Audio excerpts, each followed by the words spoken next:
Hi hello, সামনেই তো বাংলার নববর্ষ। আর নববর্ষতে মিষ্টি মুখ হবে না তা কি কখনো হয়?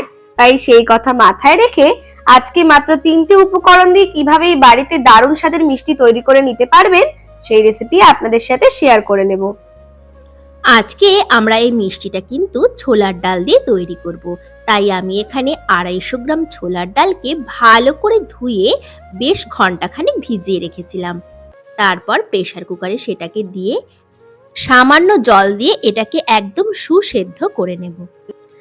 ডালে জলটা পরিমাপ মতো দেওয়ায় সেদ্ধ করে নেওয়ার পরও দেখতেই পাচ্ছেন যে কোনো ডাল কিন্তু ভেঙে যায়নি।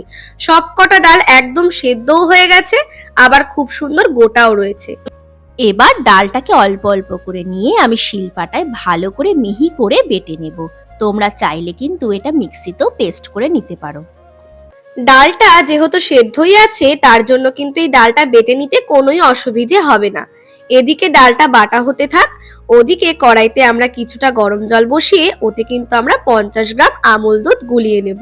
যেহেতু আমরা 250 গ্রাম ডাল নিয়েছিলাম তার জন্য আমরা এখানে 50 গ্রাম আমুল দুধই ব্যবহার করেছি। এবার এই দুধের মধ্যে আমার বেটে রাখা সম্পূর্ণ ডালটি কিন্তু দিয়ে দেব, আর ভালো করে একটা চামচের সাহায্যে এটাকে আমি মিশিয়ে নেব। এই সময় গ্যাসের আঁচটা একদম কম করে রেখেছি। এবার সবটা ভালো করে মেশানো হয়ে গেলে মিডিয়াম আঁচে এটাকে ভালো করে জাল দিতে থাকবো।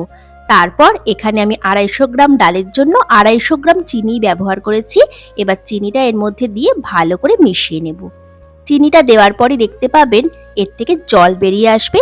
এটাকে খুব সময় নিয়ে অল্প অল্প করে জাল দিতে থাকতে হবে, আর এই সময় কিন্তু খুন্তিটা অনবরতই নাড়তে থাকতে হবে, নইলে তলা থেকে লেগে যাওয়ার সম্ভাবনা থাকবে। এইভাবে প্রায় 15 মিনিট জাল দেওয়ার পর কিন্তু আমাদের এটা এতটাই কমে এসেছে। এবার কিন্তু আমরা এর মধ্যে এলাচ গুঁড়ো দিয়ে দিচ্ছি। এখানে এলাচ গুঁড়োর সাথে কিছুটা চিনিও আমরা গুঁড়ো করেছিলাম, যেহেতু এলাচটা আমাদের গোটা ছিল তো শুধু গুঁড়ো করা যায় না, তাই জন্য আমরা একটু চিনি নিয়ে নিয়েছিলাম। দেখতেই পারছেন প্রায় 20 মিনিট ভালো করে জ্বালিয়ে নেওয়ার পর এটা কতটা শক্ত হয়ে গেছে। এবার হাতের সাহায্যে গোল গোল করে ঠান্ডা করে নিয়েছি, আর আমরা এখানে ছাপ ব্যবহার করছি এই মিষ্টিগুলোকে তৈরি করার জন্য। এই মিষ্টিগুলো তৈরি করার জন্য যার কাছে যেরকম ছাপ আছে আপনারা সেরকম ডিজাইন দিয়ে দেবেন, আর না থাকলে এটাকে কিন্তু লাড্ডুর মতো গড়ে নেওয়া যেতে পারে। আসলে যে কোনো জিনিস খাওয়ার সাথে সাথে দেখতে ভালো লাগাটাও কিন্তু খুব জরুরি। তাই জন্যই যতটা সম্ভব সুন্দর করে নেওয়া যায় সেটাই আমরা কিন্তু চেষ্টা করে থাকি। আমরা তো দোকানে কত ধরনের মিষ্টি দেখে থাকি, সেই মিষ্টিগুলো হয় এক একটা এক এক রকমের। আজকে কিন্তু আপনাদের সাথে তেমনই একটা মিষ্টির রেসিপি শেয়ার করে নিচ্ছি।